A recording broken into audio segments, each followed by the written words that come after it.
Y listo. Para empezar, nos gustaría saber cómo aborda técnica y teóricamente los momentos en que el paciente presenta una resistencia profunda a la regla fundamental de la asociación libre. Bueno, aquí usualmente con el tema de las resistencias en la actualidad, siempre en el tema de los casos, bueno, se tiene que ver esta cuestión en un tema de caso por caso, primordialmente por el hecho de que esta cuestión de la dificultad que algunos pacientes pueden llegar a tener con esta noción de la asociación libre no necesariamente implica que exista una cuestión resistencial como desde una conceptualización más freudiana, ¿no? Justamente. En ocasiones, en efecto, pueden existir resistencias, como por ejemplo con pacientes un poco por el lado de lo neurótico obsesivo, que pueden ser muy concretos, pueden ser muy, como cuál sería la palabra, como que vaya, se les dificulta mucho la abstracción o te dan respuestas secas, ¿no? O incluso esta dificultad justamente para poder asociar libremente, ¿no? En cambio, también hay que considerar que en algunos casos los pacientes, algunos más que por una cuestión resistencial, es una cuestión de lo que conocemos como su estructura psíquica, ¿no? Su estructura psicodinámica. Hay pacientes que, por ejemplo, esto del diálogo, la lengua, la abstracción, más que una resistencia, se puede ver como que algo genuinamente se tiene que repensar o se tiene que reelaborar, por así decirlo, ¿no? O sea, es una cuestión del punto por punto y acorde a cómo algunos pacientes pueden reaccionar a la asociación libre, pues siempre es importante remarcar bueno, es importante remarcar que esta cuestión tiene que verse desde una perspectiva más allá de la cuestión resistencial, por así decirlo. ¿Mm? De acuerdo, y justamente hablando de la estructura psíquica del propio paciente, sabemos que hay maneras que tenemos que entender cómo puede funcionar, cómo llega a comprender esto mismo, y de qué manera usted puede concebir y utilizar su propia contratransferencia durante las sesiones para comprender dicha estructura física sin perder la posición de neutralidad. Ujú. Bueno, un poquito esta cuestión de la contratransferencia también tenemos que comprender. Entiendo que un poquito por el lado de que quizá esta entrevista, pues como lo capto en esta ocasión y la primera vez, es de que partimos mucho de algunas recomendaciones que el propio Freud nos da, ¿no? El concepto de contratransferencia en la actualidad, tanto en psicoanálisis contemporáneo como terapia psicodinámica o incluso terapia basada en la mentalización, nosotros ya miramos a la contratransferencia como una herramienta muy importante dentro de los procesos terapéuticos de nuestros pacientes, ¿no? Antes se veía como esto que a toda costa teníamos que evitar, pero con el plano de la contratransferencia, nosotros ya consideramos que es algo inevitable que va a surgir en todos los procesos psicoterapéuticos y la forma en que nosotros podemos lidiar tanto en el aspecto de cómo la analizamos, como en el aspecto de detectarla y a la vez saber qué se puede hacer con respecto a ella, pues ahora sí la respuesta medio de caricatura, ¿no? Por así decirlo, pero pues sería analizarse, ¿no? Y nosotros en lo que viene siendo una formación bien establecida en torno al psicoanálisis, pues nos manejamos bajo un trípode psicoanalítico, ¿no? Está la parte del análisis, está la parte de la supervisión y está la parte, por supuesto, de la fundamentación teórica, ¿no? El acercarse a la teoría. Los análisis propios ayudan bastante para nosotros como ser muy conscientes de nuestras reacciones ante el contenido que tienen, que presentan los pacientes, ¿no? Contratransferencia no hay que verlo como algo simplemente como que yo me siento así por el paciente, sino verlo como algo que surge inconscientemente a raíz del contenido que el paciente trae sobre la mesa justamente, ¿no? El tema de la contratransferencia, por supuesto, no es lo mismo cómo se trabaja la transferencia del paciente como con la contratransferencia, ¿no? Quizá desde incluso los textos más tempranos de Freud podemos encontrar esta noción de que la transferencia es como el regalazo que nos da el inconsciente junto a los sueños, como para acercarnos directamente al contenido inconsciente, por así decirlo, o quizá lo que aqueja directamente al paciente. En este caso, pues lo que uno busca es que la transferencia surja dentro de las sesiones, ¿no? Aquí lo que diferencia al- la contra, a la contratransferencia de la transferencia es justamente que pues como no es nuestro proceso terapéutico hay que ser muy cuidadosos con nuestra propia contratransferencia. Sí nos puede ayudar mucho, por ejemplo, en el sentido de que puede ser un indicador de que digas, me pregunto por qué con este paciente en específico se me dificulta quizá cortar las sesiones, ¿no? O me pregunto por qué con este paciente en específico se me olvidó que le cambié el horario y llegué tarde, ¿no?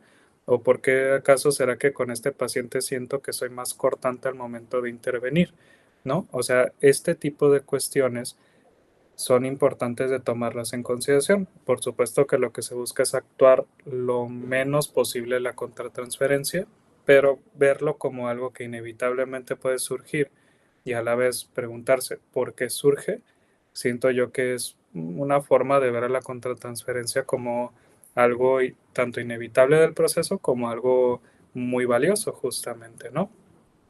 Claro, hay ciertas cuestiones, por ejemplo, ahorita que mencionaste esta cuestión de la abstinencia, pues me imagino es la abstinencia del, como decirlo, furor curandis, ¿no? Dirían algunos de que hay el apapacho, de que hay la desesperación justamente de querer ayudar al paciente, se entiende completamente eso, pero para eso justamente es el análisis, ¿no? Como para ir comprendiendo qué es lo que el paciente me presenta, que me está despertando estas ganas de querer hacer algo, ¿no?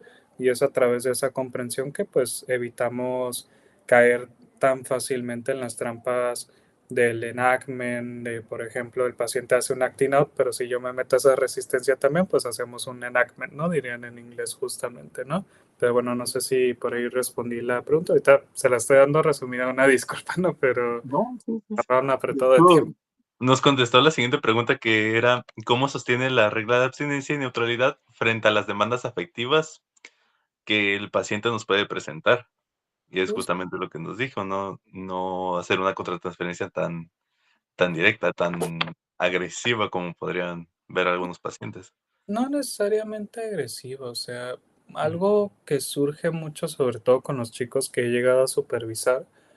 No, cuando digo de que hay que ser cuidadosos con la contratransferencia, no necesariamente significa que, me apago, ¿no? Como diría Freud, llegar con la perspectiva del cirujano, el espejo, y no dejarse llevar, porque pues somos seres humanos, nos van a conmover los pacientes, nos van a molestar y todo esto, ¿no?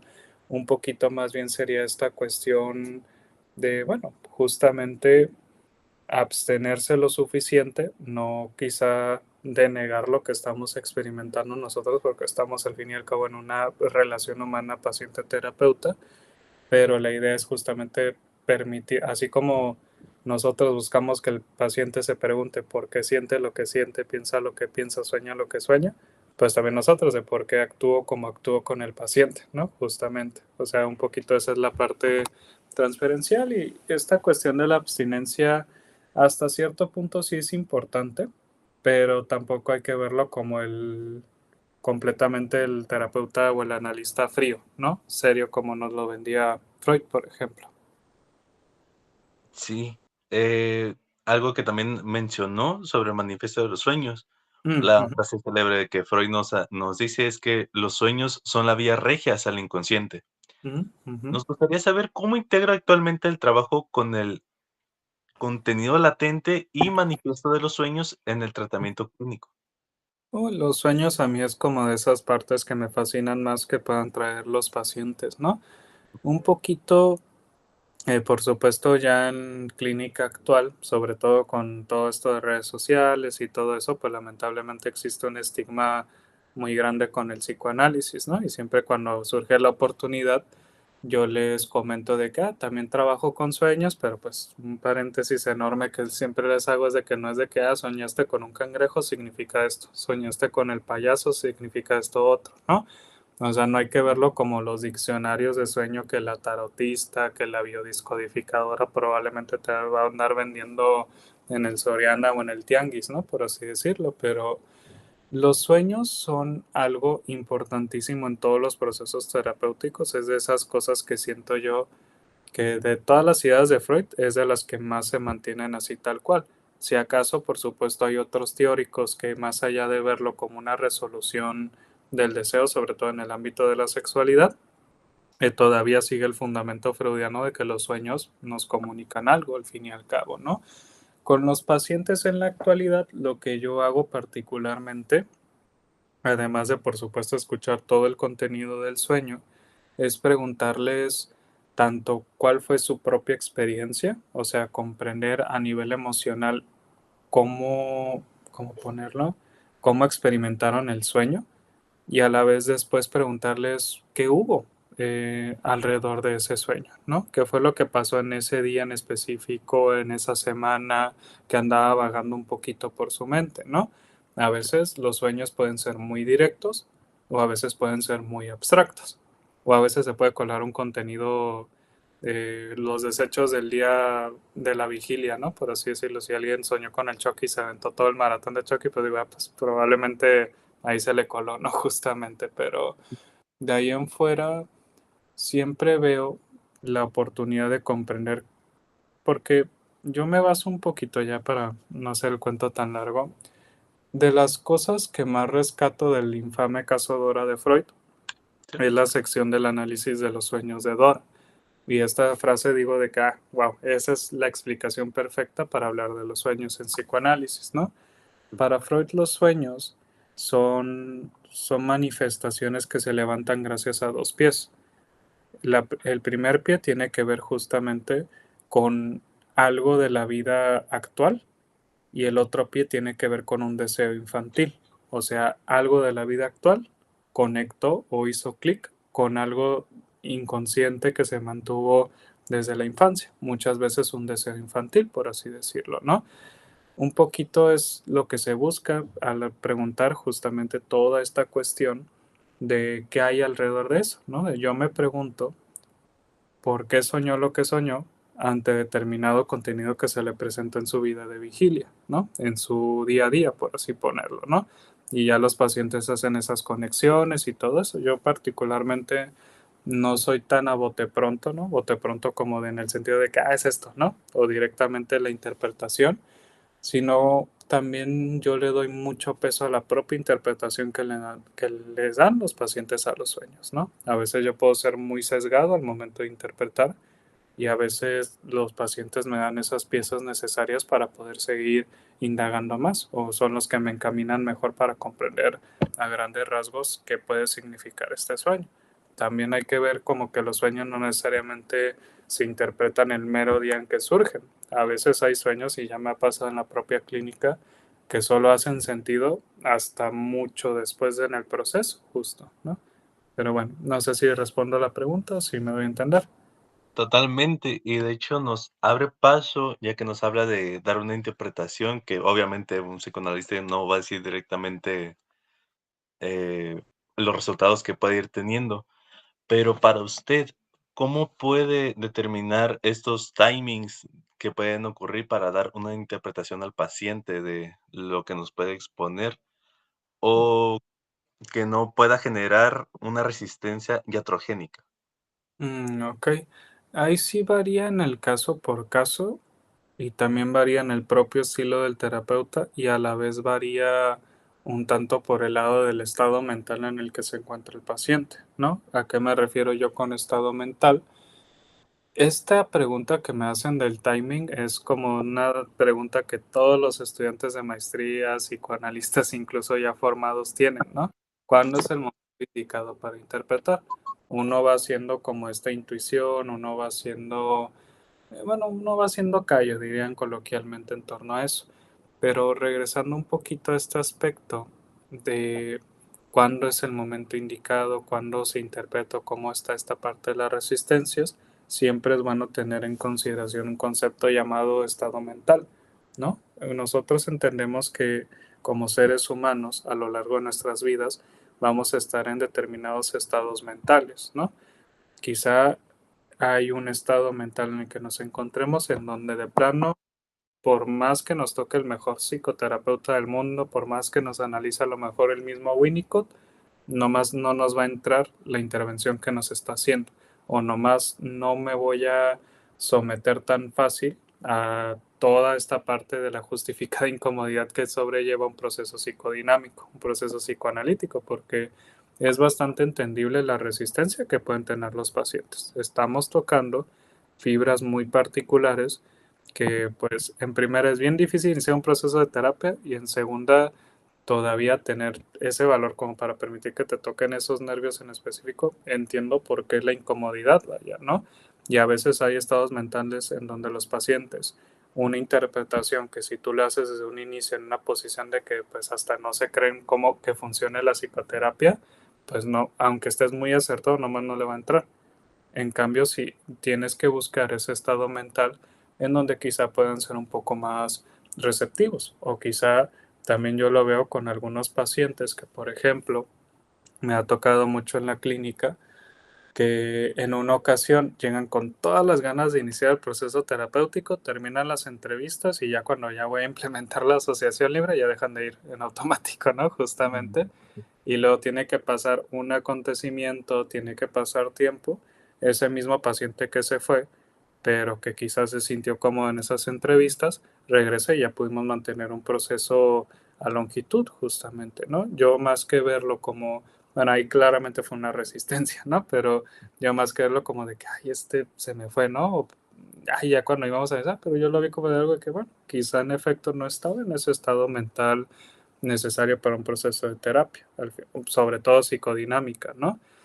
Ahí es un variar, ¿no? Varía tanto mi propia técnica como mi propia personalidad, como así varía el estado en el que se encuentran los pacientes. Eso en torno al timing. ¿Y cómo lo desarrollamos? Pues ahora sí, solamente a través de la práctica y a través del propio análisis, justo, ¿no? No sé si por ahí va la pregunta.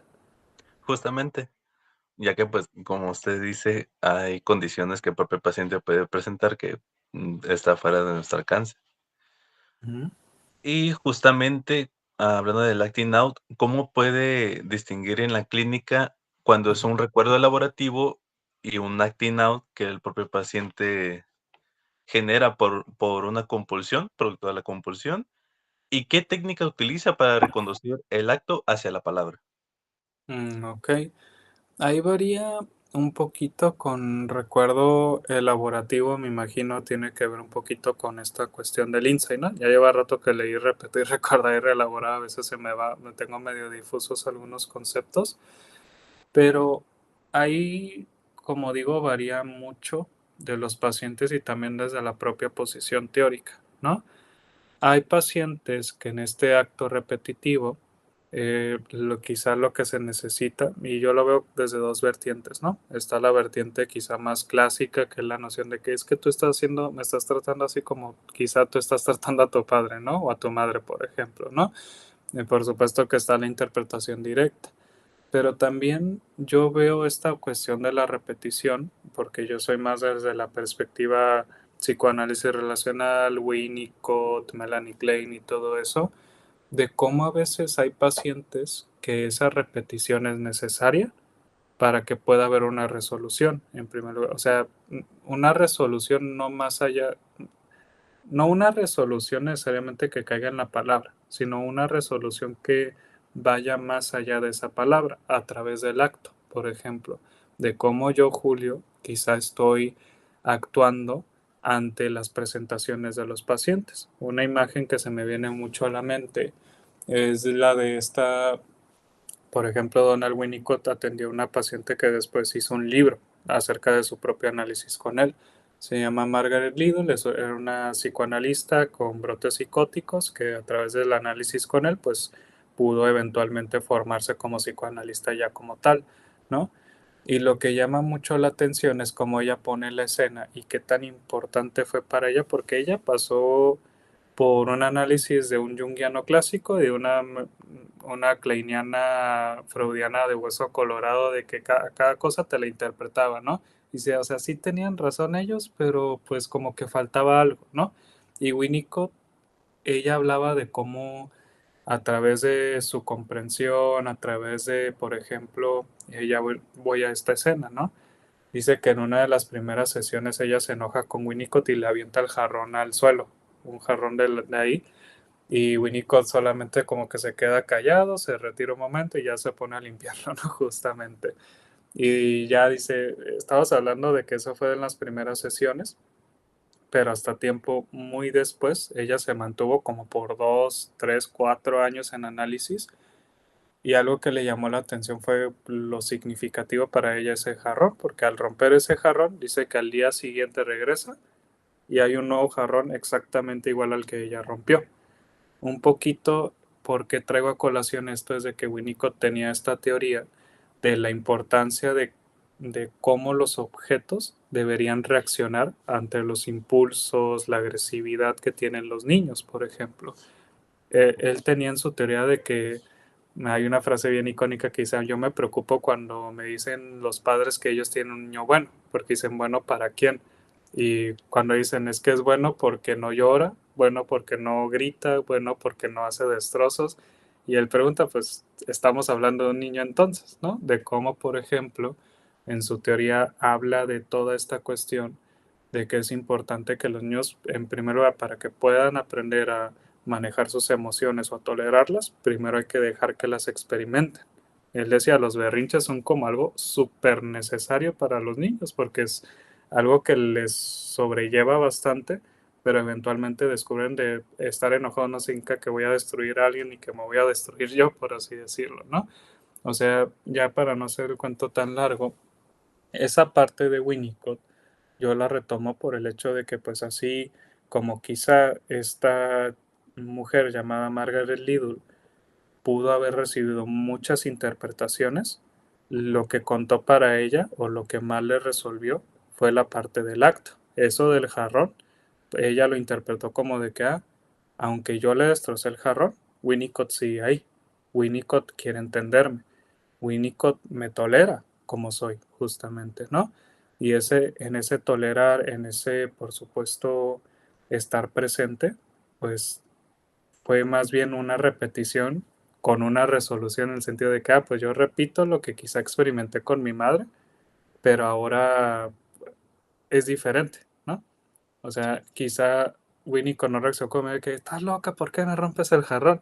Ahora solo dijo de que, comprendo que estás molesta, ¿no? Por así decirlo. O sea, es algo bastante confuso, sobre todo porque lo trato de resumir todo esto, pero justo, ¿no? O sea, esta cuestión de la interpretación varía, por supuesto, ¿no? Por supuesto que hay repeticiones que necesitan de una interpretación, pero también considero yo que es importante preguntarse sobre aquellas repeticiones que tratan de resolver algo, ¿no? Que tratan de tener una nueva resolución, por así decirlo.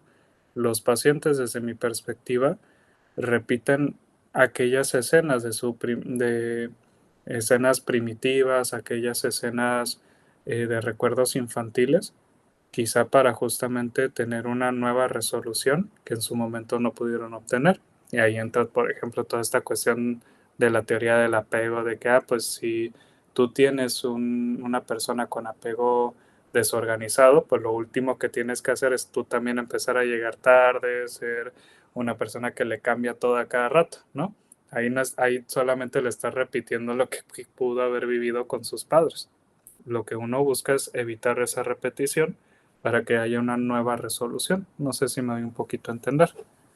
Sí, totalmente. Bueno, al menos en el recuerdo elaborativo, ¿Mm? nosotros lo comprendemos no tanto como el recuerdo en sí, sino el Mm, significado que podemos darle, el cómo lo mm, comprende y lo expresa emocionalmente el propio paciente. ujú, Al menos así lo tenemos dicho. Pero ujú. ya que habló de un contexto infantil, había surgido una pregunta que teníamos durante La las otra. clases, estamos Ujú, con nuestros compañeros, ujú. y es, ¿qué peso clínico le otorga a la reconstrucción de la sexualidad infantil y a la resolución del complejo de Edipo en el abordaje de las estructuras neuróticas actuales? ¿Podrías otra vez repetirlo? Es que se cortó un poquito de mi lado. Ujú. ¿Qué peso clínico le otorga a la reconstrucción de la sexualidad infantil y a la resolución del complejo de Edipo en el abordaje de las estructuras neuróticas actuales? El complejo de Edipo todavía sí lo percibo. y también considero que varía en el caso por caso en el sentido de que en la actualidad todavía vemos casos muy freudianos Sí, y quizá hay otros casos que ameritan más una interpretación kleiniana, ameritan más un abordaje desde Winnicott o incluso desde Lacan, por ejemplo, ¿no? Con el tema de la sexualidad infantil, a veces, si la pregunta es si yo pongo en colación de tienes una fijación oral al paciente, pues no, la respuesta es justamente no. Esto de la psicosexualidad infantil en algunos casos puede aportar mucho y en otros casos a veces sí está interesante como si quieres ser una clave psicodinámica para ver un funcionamiento general del paciente, pues está muy bien. Pero en otros casos quizá en efecto pues la patología o donde quieres abordar no necesariamente tiene que estar allí, ¿no? Nos mantenemos, por ejemplo, eh, nosotros en la actualidad mantenemos palabras como oral, anal, genital, de latencia, un poquito porque ya la costumbre, ¿no? Muchas personas cuando digo, la castración, se sacan de onda y ya les transforma la palabra castración, frustración, ¿no? Porque al fin y al cabo lo más importante del complejo de Edipo es la inserción a la cultura, es esta parte de la presencia de un tercero, la ley del padre, como lo quieran poner. Así que pues ya es como son palabras que se quedan, ¿no? Pero también hay teorías que quizá en efecto mantienen justamente esta parte de la psicosexualidad. Por ejemplo, usualmente los entendimientos de los trastornos de la conducta alimentaria tienen un fundamento desde esta cuestión de la oralidad, desde Freud, por así decirlo, ¿no? Por supuesto que hay evoluciones posteriores, pero pues ahí varía de paciente en paciente, ¿no? Sobre el complejo de Edipo, ese sí todavía está muy marcado. Por supuesto, viéndolo más allá de la caricatura del niño enamorado de la mamá y quiere matar al padre, ¿no? Hay casos bien freudianos que todavía se mira eso en efecto, pero también hay perspectivas desde el Edipo como estos paralelos que se pueden hacer, por ejemplo, de la rivalidad entre hermanos, de madres que no quieren soltar a sus hijos, por así decirlo, de chicos que, por ejemplo, varones sobre todo, tienen dificultades con su figura parental, con las figuras de autoridad. O sea, la cuestión edípica se sigue viendo en la actualidad y es algo que por lo menos en los modelos de crianza de acá del oeste, ¿no? Por así decirlo, pues sí se presentan. Por supuesto que el complejo de Edipo quizá para todas las culturas no va a aplicar, sobre todo si tienen o difieren mucho de los modelos de crianza que se han manejado desde los tiempos de Freud y que se han mantenido hasta acá. Por eso digo, todavía hay casos freudianos en el sentido de cómo está el modelo de crianza, sobre todo, ¿no? Pero con respecto a eso, ¿cómo se los puedo poner? El complejo de Edipo sí se sigue viendo en la actualidad, pero no hay que verlo como de que te quieres echar a tu mamá, ¿no? Por ejemplo, porque esa es la caricatura más bastardizada del psicoanalista que pueden tener. Yo lo veo más como una forma de comprender las dinámicas familiares, sobre todo, ¿no? Por ejemplo, tengo muchos pacientes que tienen hermanos, hermanas, y ahí veo el paralelo de los que nos hablaba Freud, ¿no? Del hermanito mayor, que cuando nace el nuevo hermano, pues ya sienten como esta sensación de rivalidad, las fantasías de muerte, por ejemplo, los temores que surgen de que, ay, van a querer a este más que a mí, justamente, de las personas que se ponen territoriales de cada quien a lo suyo para que nos miren los padres, ¿no? O sea, el Edipo ahí se sigue viendo, pero la psicosexualidad ya variaría, como digo, hay casos muy freudianos y hay casos que no necesariamente aborden la psicosexualidad. Por ejemplo, los fetiches, las perversiones, los trastornos de la conducta alimentaria, he visto que se siguen retomando ideas bastante freudianas, por ejemplo, ¿no? Sobre todo la parte de las perversiones, que con Stella Weldon, con creo que la Planche tiene algunos escritos de la perversión, todavía siento que Freud es muy vivo, es muy activo, por así ponerlo, ¿no? claro. Y hablando del encuadre clásico, ya estas 2 preguntas para terminar. Ujú. ¿Seguimos teniendo una estructura de sesión por semana? Más o Mm. menos es un sistema muy rápido que digamos, con un resultado casi rápido e inmediato, y puede presentar resistencias en algunos pacientes a diversas condiciones. Puede ser por tiempo, puede ser económico, pero, pues, también puede ser excusas. Ujú, ¿Cómo este encuadre se sigue manteniendo latente? ¿Cómo sigue esta estructura aún latente en la actualidad? ¿Y ujú. cómo se le presenta a un paciente nuevo dicha estructura? Usualmente en el encuadre y lamentablemente, sobre todo aquí en México, sí se complica un poco mantener el encuadre semanal.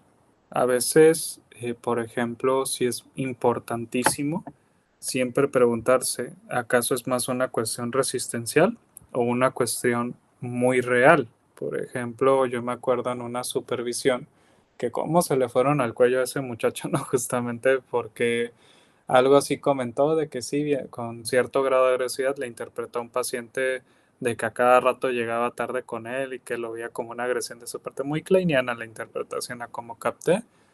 Y luego el maestro le dijo, Morris, ¿me recuerdas qué día miras a tu paciente? Viernes. ¿En qué hora lo miras? A las 5. ¿Y dónde está tu consultorio? Santa Fe de Ciudad de México, justamente. Pero para que se vean, mismo trafical que hay en Santa Fe acá. Me dijo, ¿tú piensas que es más una resistencia inconsciente o piensas que verdaderamente hay muchísimo tráfico aquí por obvias razones te va a llegar tarde en ese horario pico? Y dice, no, o sea, básicamente ahí se mira mucho que hay que ser muy cuidadosos al momento de interpretar resistencia. Por supuesto que a veces las resistencias se cuelgan de estas salidas, por así ponerlo, ¿no? Pero lamentablemente en la actualidad, y depende mucho tanto de la población como la zona, a veces mantener el encuadre semanal es muy difícil por las cuestiones económicas, sobre todo. Yo, por ejemplo, adecuo mis honorarios. Quizá yo cobro relativamente más barato a un cognitivo conductual en términos de sesiones, por ejemplo, pero yo tomando en consideración de que mis procesos van a tener una duración entre 1 año a 3 años a lo mucho, o 4 o 5 si el paciente tiene una estructura psicótica o borderline, por así ponerlo, ¿no? O sea, ahí es cada quien conforme se adecua también, pero ya regresando un poquito nuevamente a la pregunta, el encuadre, hay pacientes que como si nada sí mantienen el trabajo semanal. Hay otros que sí se les complica un poquito, ¿no? Y hay que hacer adecuaciones, pero ya es a criterio de cada persona. Hay algunas personas ya más establecidas o, por ejemplo, allá en Ciudad de México, donde hay mucho ingreso monetario, pues el psicoanálisis mantuvo mucho esta cuestión burguesa, ¿no? O sea, ir al psicoanalista en Ciudad de México representa un estatus y las personas que lo miran como un estatus, pues no les da igual de que, pues me cobró la hora, pero pues ando aquí con mis amigos en el antro, no pasa nada, le pago los 1,100 pesos que me cobra mi psicoanalista, ¿no? O hay unos que no les pesa verlos 2, 3, 4 veces a la semana muchas veces, ¿no?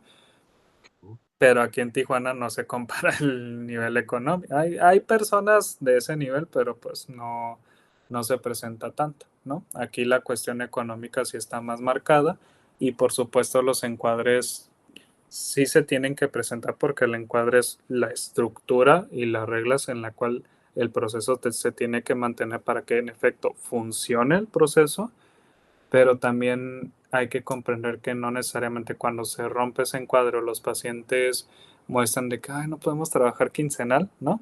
No lo veamos como una resistencia, sino porque genuinamente, pues, lamentablemente la terapia y sobre todo la terapia psicodinámica o el psicoanálisis como tal es un lujo, ¿no? En la actualidad, ¿no? Siempre hay que tener esa cuestión. Pero sí, o sea, he trabajado, los pacientes que a mí me llegan usualmente sí pueden trabajar una vez a la semana. Sí, no ha habido tantas complicaciones y con los que he tenido complicación es por el detalle de lo económico justamente. También, por supuesto, entiendo que hay uno que otro que se cuela y dice, se cuelga de la economía y me veo a leguas que es más una resistencia de ellos a quizá detenerse a pensar las preguntas que suele hacer el psicoanálisis como muy ay, se me fue la palabra, retrospectivas in- ¿Perspectiva? gracias, siempre se me traba con la lengua con esa palabra, ¿no? De introspección, Eso, ahí está, sí. ¿no? Introspección, ahí está. Pero sí, justo. No sé si por ahí va la pregunta, porque a veces como tratando de resumir por la parte del tiempo, justo a veces me hago bolas, ¿no? Pero sí. No, de hecho, sí nos contesta bastante bien porque, a fin de cuentas, como usted dice, hay veces donde esa interpretación de, pues sí, lamentablemente aquí no es como tan accesible como se quiere hacer ver, de que, Ujú, pues necesitas ir, pero por tiempo, por dinero, no es tan accesible a todo público. Por lo mismo, hay condiciones que pueden marcarnos una finalización del tratamiento. Tal ujú, vez el paciente pueda ya haber terminado ese tratamiento, ese proceso, pero tal vez no pueda haber un avance más allá en el área donde nosotros abarquemos. Entonces, la última pregunta para ya terminar ujú. es, ¿qué condiciones generales o específicas, como guste, son indicadores para poder dar una finalización a ese proceso? Usualmente siempre les traigo eso, pero variaría de paciente en paciente, ¿no? Porque, por ejemplo, yo que soy psicoterapeuta psicodinámico y no psicoanalista, porque psicoanálisis amerita toda una formación aparte más allá de la maestría, ¿no? Que quizá en un futuro me la aviente. Pero en terapia psicodinámica nosotros vemos como partimos de los objetivos del paciente y con la posibilidad de que pueden surgir los objetivos latentes, ¿no? O sea, el tal motivo manifiesto y el motivo latente. Y el latente es en donde más se tiene que trabajar muchas veces, o es el desencadenante, por así decirlo, del motivo manifiesto, o el motivo manifiesto que sea nada que ver y ya en efecto pues se quedaron por otra cosa. Dependiendo mucho del paciente, pero yo usualmente me marco mucho tanto por la propia necesidad como del contenido que está surgiendo, porque por supuesto el análisis, estoy muy de acuerdo con Freud con eso, el análisis termina hasta que la persona muere, pero eso no significa que toda su vida va a estar con el psicoanalista, por supuesto, ¿no? O sea, yo interpreto mucho esa frase como la noción y lo que más me gusta del psicoanálisis, que es permitirte dudar, ¿no? Yo veo como uno de mis objetivos principales como terapeuta, quizá desarrollar esa herramienta, esa capacidad analítica de los pacientes para que eventualmente cuando el proceso termine, ellos tengan la oportunidad de seguirse analizando sin necesidad de que yo esté presente, por así decirlo, ¿no? Otra característica es por supuesto si los objetivos que ellos trajeron a colación se cumplieron. O sea, también es la propia sensación y todo eso, ¿no? Que ellos tienen. Y también por supuesto que el motivo latente, ahí es como algo muy particular a mí. Probablemente alguien freudiano de hueso colorado se va a persinar con lo que voy a decir, pero yo soy mucho de darle completa libertad al paciente de cuándo decir ya, ¿no? De ya estuvo aquí, por así decirlo. Y esto se me quedó bien marcado por una supervisión que tuve con un maestro que como esa dije de que esa es mi perspectiva, ¿no? Algo así dijo de que el paciente, le recuerdo, tiene todo el derecho de decir, ya quiero terminar mi proceso y por favor chicos, no hagan eso de que se me va, pues le interpreto que se está resistiendo, no hagan eso, es de ardidos, ¿no? Lo puso tal cual por así ponerlo, me dio tanta risa eso, pero me quedé pensando, pues sí es cierto, o sea, por supuesto, ahí sí él clarificó, van a haber casos en donde si le tocaste un tema bien específico al paciente y a la siguiente dice, yo creo que ya está listo para terminar, pues ahí sí le puedes interpretar que, ay, es que estábamos trabajando esto y me da la impresión y entiendo que pues, te incomoda hablar de esto, pero considero yo que si lo hablamos podemos trabajar muy bien. Pero también yo entiendo que hay pacientes que dicen, es que últimamente me he estado sintiendo bastante bien y todo esto, y es un proceso quizá que llevamos año y medio, 2 años, y ahí se va replanteando la noción de que, bueno, ¿qué más se puede trabajar? Y si acaso se cumplieron los objetivos o yo específicamente podría poner sobre la mesa al paciente, es que también veo que quizá podríamos trabajar acá. Se dialoga, se habla, el proceso puede continuar o el proceso ya tiene una fecha, suena feo de caducidad, así que una fecha de terminación, por así decirlo, ¿no? Ya varía de paciente en paciente. Yo, por ejemplo, con un paciente adolescente, También, por supuesto, ahí entra quizá una cuestión resistencial mía de ver crecer a mis pacientes, ¿no? En ese sentido, yo me acuerdo que tuve un adolescente en finales de su secundaria y lo acompañé toda la preparatoria y me dijo en una sesión después de que por 2 años me decía, yo creo que me voy a tomar un sabático para la universidad. Y ya cuando íbamos a terminar me dijo, no, siempre sí aplica UABC. Y yo como de que, ok, no, como de que, pues, movemos un poquito para ver cómo te adaptas a la universidad y yo creo que ya en ese entonces ya podemos ir terminando y en efecto pues ya terminó y pues ahí de vez en cuando sí, no es de la facultad, pero pues afortunadamente pues ahí veo que anda bien, ¿no? A como llegó antes, pero justo ahí considero yo que es algo que se tiene que hablar, ¿no? Con los pacientes, tanto cómo se sienten los pacientes como lo que yo percibo o como lo que yo detecto, vaya.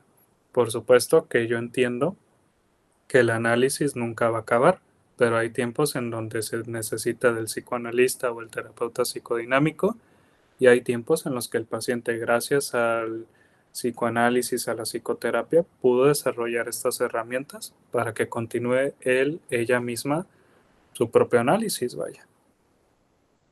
Claro, porque también nos mencionó anteriormente con la abstinencia, ya no es solo que el paciente, se está psicoanalizando a él mismo, sino nosotros también tenemos que psicoanalizarnos para ¿Eh? tener estas herramientas adecuadas para poder tratar a un paciente. Ujú. Hay una película que, ¿cómo la recomiendo? Se llama Paprika, que es justamente es de esas películas, el Paprika animación, y especifico eso porque si buscan Paprika creo que sale una erótica de 1970 y para que no piensen que sí, yo también me saqué de onda cuando busqué Paprika para los alumnos y tal.